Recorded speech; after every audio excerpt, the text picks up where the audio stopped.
Odlično izhodišče za moj nastop je zahteva po odprtih vratih, po sprejetju odprtih vrat, po spremembi Slovenije v odprta vrata v Slovenijo, ki bo sprejemala tuje ideje, da se bo odprla navzven.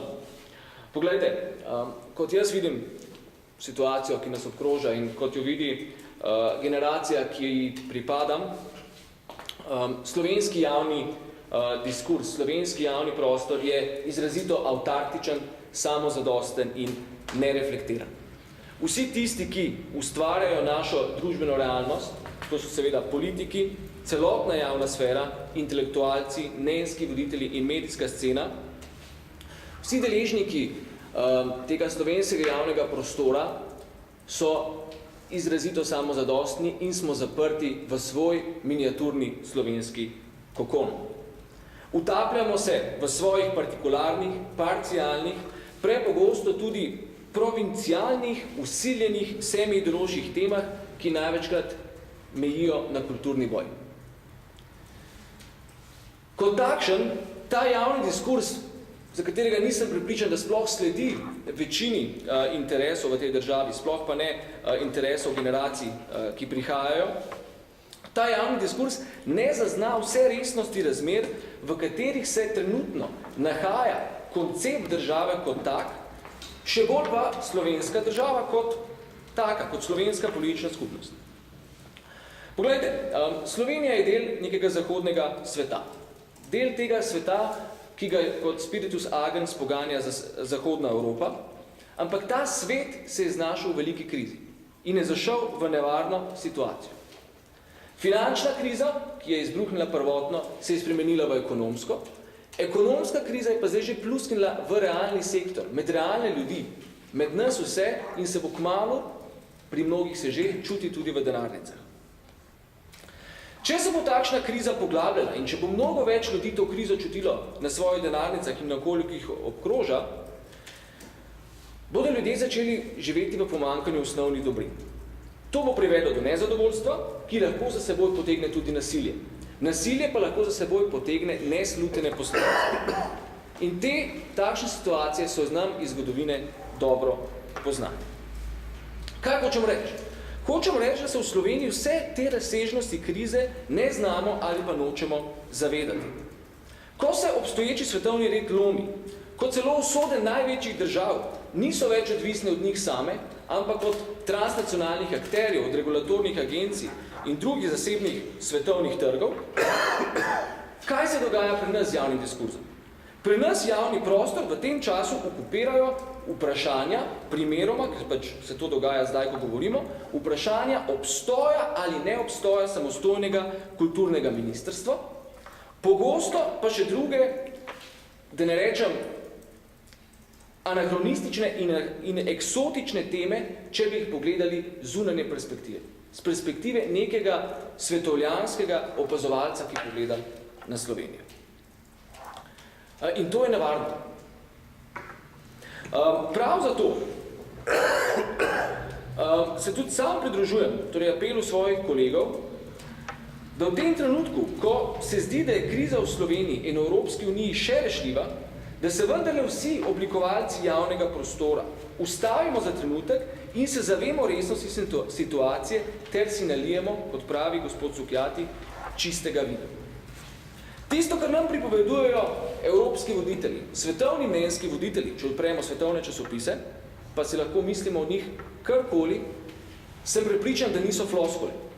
Dejstvo je, da smo zabredli v globoko gospodarsko krizo, ki je hkrati celokupna družbena kriza Zahoda.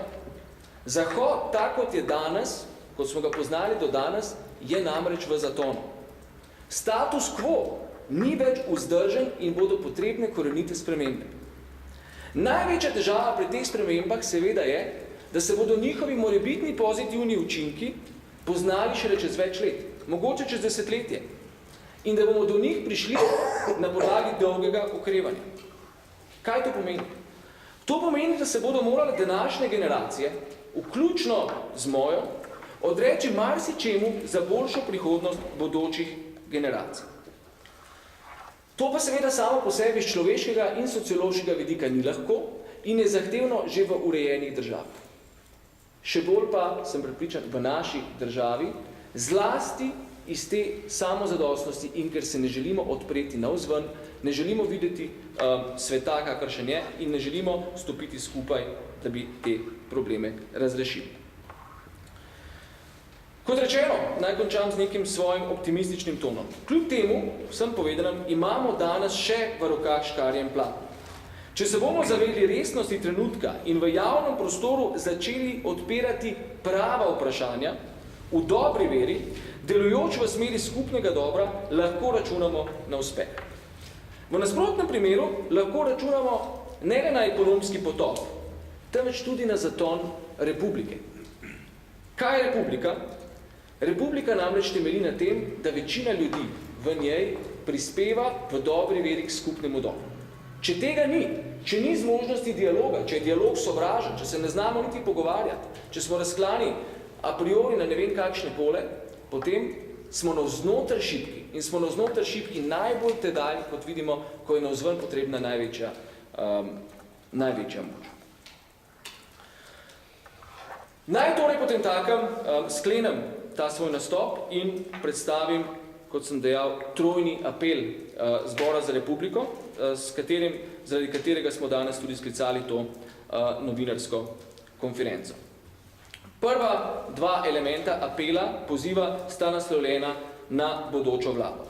Od bodoče vlade pričakujemo, da takoj po prevzemu poslov celovito analizira dejansko stanje v državi in ga odkrito predstavi slovenski javnosti. Drugič, na osnovi tako ugotovljenega dejanskega stanja od vlade pričakujemo, da bo hkrati nemudoma tudi predstavila in izvedla ključne protikrizne ukrepe.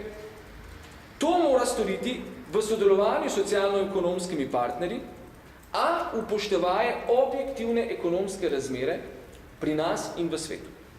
Pri tem se mora vlada naslanjati na svojo odgovornost in legitimnost za zagotovitev boljšega jutri. In tretji element apela, poziva, leti na vse nas, ki kreiramo ta prostor, slovenski družbeni prostor, torej na vse ustvarjalce javnega mnenja in je naslednji. Od vseh akterov slovenskega javnega prostora, ne le politikov, pričakujemo oblikovanje zavesti o resnosti zgodovinskega časa, ki ga živimo in ki od nas terja odgovorno delovanje v skupno dobro. Če tega ne premoremo in če ne bomo zmogli minimalne iskrenosti ter enotnosti in sodelovanja, nam ne grozi le ekonomski grški scenarij, temveč, kot sem že poudaril, zaton same republike. Te brez odgovornega sodelovanja v imenu skupnega dobra namreč ni.